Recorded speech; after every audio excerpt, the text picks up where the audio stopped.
Selamat malam Bapak, Ibu, dan teman-teman sekalian. Perkenalkan nama saya Maris Harabi, NIM 17030300025, kelas A reguler pagi semester 7, dosen wali Dr. Hotliff Anope SSOS MA. Tugas ke-9 Sosiologi Terapan.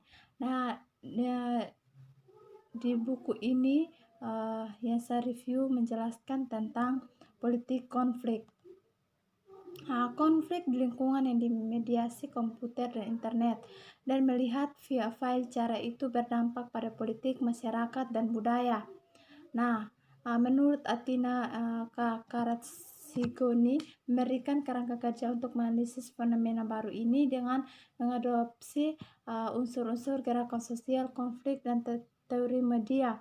Ini volume baru saja secara teoritis dan empiris menempatkan dan memperkenalkan isu-isu kunci menghadapi politik global saat ini sebagai konsekuensi dari dampak perusahaan baru teknologi. Di dalam buku ini juga membahas lingkungan teknologi saat ini dan penyelidikan gerbang area topikal dari kekuasaan, partisipasi, demokrasi, dan dalam politik internet. 2. Keamanan internet, perang informasi, dan terorisme dunia maya. 3. Konflik siber sosiopolitik seperti gerakan sosial melawan pembangkang pemerintah dan sensor internet di berbagai negara. Konflik dunia maya interreligius seperti Israel-Palestina konflik, analisis peran internet dalam organisasi protes anti-perang selama konflik Irak 2003 dan pengaruhnya terhadap liputan media dan dampak perang di internet itu sendiri. Mahasiswa media baru politik, sosiologi, dan studi konflik akan menemukan kontemporer dan media global. Di dalam buku ini merupakan penelitian di bidang teknologi, informasi, dan masyarakat. 1. Menemukan kembali pemerintah di era informasi. 2. Teknologi informasi di pemerintahan. 3. Studi masyarakat informasi. 4. Pemerintah elektronik nasional. 5. Pemerintah daerah elektronik. 6. Pemerintah nasional dan pengendalian internet. 7. Politik konflik cyber. Yang pertama menjelaskan tentang bagaimana konsep tradisional dan masalah cocok dengan postmodern global medium. Dalam istilah politik, internet dipandang sebagai wahana untuk mendidik masyarakat visual, merangsang partisipasi warga, mengukur opini publik, pelonggaran akses warga negara ke pejabat pemerintah, menawarkan forum publik, menyederhanakan pemilih, pendaftaran, dan bahkan memfasilitasi pemungutan suara yang sebenarnya. Itu telah disebut kuat teknologi untuk demokrasi agar rumput, dan salah satunya dengan memfasilitasi diskusi dan aksi kolektif oleh warga memperkuat demokrasi. Itu juga telah dipanggil berpotensi menjadi alat paling ampuh untuk pengorganisasian politik dalam 60 tahun terakhir. Tujuan mendasar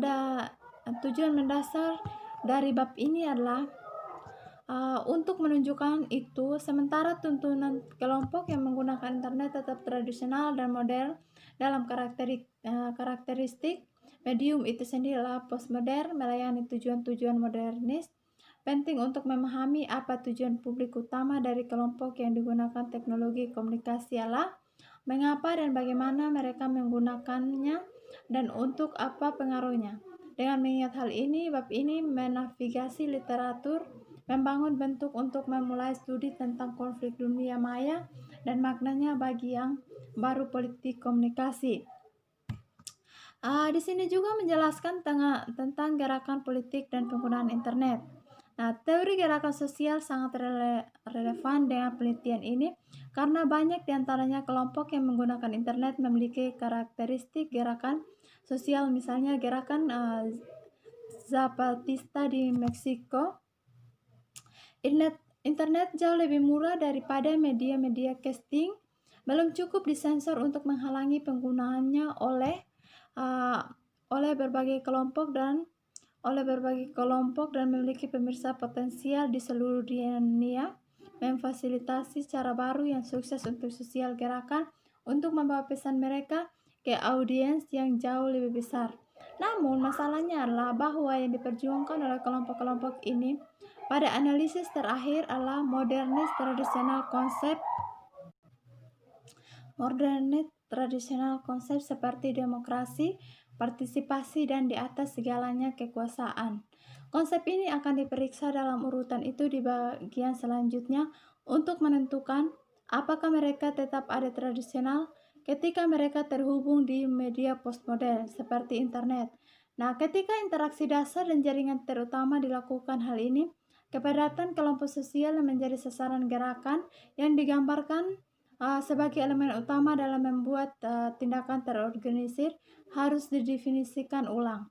Politik di luar pemerintahan, batas dalam organisasi non-pemerintah, atau lebih luas lagi dalam sosial pergerakan juga akan direstrukturisasi oleh pergeseran dalam komodifikasi informasi. Nah, di sini juga menjelaskan tentang politik internet, demokrasi, partisipasi, dan kekuasaan.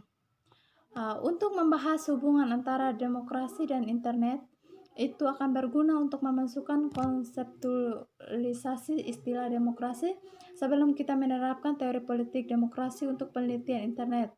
Nah, internet melahirkan jenis partisipasi baru dalam pemerintahan sehingga menantang tradisi jenis demokrasi nasional di mana bentuk-bentuk baru konfigurasi kekuasaan dapat muncul antara individu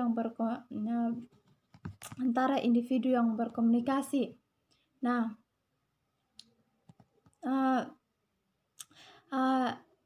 di politik internet juga menjelaskan membuat 3 poin penting. Pertama, proses ekonomi, politik, keterkaitan hukum, militer, dan budaya mengubah sifat, ruang lingkup, dan kapasitas negara berdaulat dari atas. Karena kemampuan pengaturannya adalah tantangan diperpanjang dan dikurangi di beberapa bidang. Kedua, cara antar regional dan global keterhubungan menciptakan rantai keputusan dan hasil politik yang saling terkait antara negara bagian dari warganya, mengubah sifat dan dinamika nasional sistem politik itu sendiri. Ketiga, cara kerja kelompok lokal, gerakan, dan nasionalisme mempertanyakan negara bangsa dari bawah sebagai perwakilan dan sistem kekuasaan yang akuntabel. Lihat juga pembahasan tentang teori gerakan sosial demokrasi. Nah, demokrasi menurut Health harus disepakati dengan ketiga perkembangan ini dan implikasinya bagi nasional dan pusat tenaga internasional. Nah, di dalam buku ini juga menjelaskan tentang kekuatan dalam politik internet.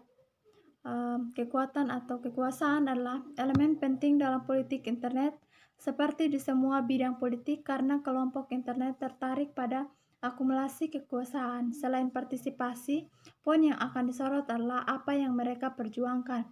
Tujuannya adalah untuk fokus pada cara kelompok-kelompok lawan berusaha mengumpulkan cukup banyak kekuatan untuk menyelesaikan konflik dengan cara yang mengumpulkan cukup banyak kekuatan untuk menyelesaikan konflik dan cara yang sesuai untuk mereka dan untuk mempromosikan konflik mereka sendiri versi kebenaran. Nah, pandangan dua dimensi tentang kekuasaan merupakan kritik terhadap pandangan pluralis. Di mereka kritik Bahran dan Barat menyatakan bahwa itu membatasi dan berdasarkan itu fakta memberikan gambaran pluralis yang menyesatkan dan optimis tentang politik Amerika. Kekuasaan menurut mereka memiliki dua wajah. Titik sentral mereka adalah ini sejauh mana seseorang atau kelompok secara sadar atau tidak sadar menciptakan atau memperkuat hambatan penyiaran publik dari konflik kebijakan orang atau kelompok dimiliki kekuatan. Analisis yang memuaskan dari kekuatan dua dimensi melibatkan pemeriksaan dalam pengambilan keputusan dan non pengambilan keputusan. Nah, keputusan adalah pilihan di antara mode aksi alternatif non keputusan adalah sedangkan non keputusan adalah keputusan yang menghasilkan penindasan tentangan laten nyata terhadap nilai-nilai atau kepentingan mengambil keputusan. Akibatnya, non pengambilan keputusan menjadi sarana yang menuntut untuk perubahan dalam lokasi, manfaat dan hak istimewa yang tidak ada yang ada di komunitas bisa mati lemas bahkan sebelum mereka disuarakan. Nah, di sini juga menjelaskan tentang globalisasi atau koneksi internet. Proses globalisasi sangat menantang landasan aturan cara pertama dengan memperburuk ketidaksetaraan baik dengan antara negara dan kedua dengan mengikis kapasitas kelembagaan tradisional untuk mengelola yang baru ancaman. Nah, globalisasi mengubah proses, aktor dan kapabilitas dan agenda politik dunia, membutuhkan lembaga internasional yang lebih efektif manajemen. Dan dalam istilah yang lebih kontemporer, lembaga perlu melakukan penyelidikan jauh ke dalam politik domestik, memastikan kepatuhan dan kesepakatan tentang masalah mulai dari lingkungan hingga perdagangan dan penguasaan senjata. Nah, globalisasi memperkuat ketidaksetaraan ekonomi lama antara kaya dan punya tidak hanya dalam arti memiliki teknologi atau tidak, tetapi juga dalam rasa memiliki kapasitas untuk membuat aturan atau tidak. Nah, globalisasi menurut MC Greo, globalisasi menghadirkan teori demokrasi modern tugas yang menakutkan bagaimana mendamaikan prinsip aturan oleh orang-orang dengan dunia di mana kekuasaan semakin diterapkan pada skala transnasional atau bahkan global saat ini. Nah, MC Greo yakin nasib komunitas demokratis ini seluruh dunia terjalin lebih erat dengan pola globalisasi kontemporer. Akibatnya model teritorial demokrasi liberal muncul semakin hampa. Dengan kata-katanya sendiri, agenda baru untuk teori demokrasi dipanggil sesuai yang putus catatan konvensional demokrasi di mana negara-negara dikandung sebagai satu-satunya inkubator kehidupan politik demokratis yang tepat. Mungkin hanya ini saja yang saya bisa jelaskan tentang materi ini yang berkaitan dengan politik konflik, globalisasi, gerakan politik, dan partisipasi kekuasaan. Mungkin hanya ini saja yang saya bisa jelaskan. Sekian dan terima kasih. Shalom.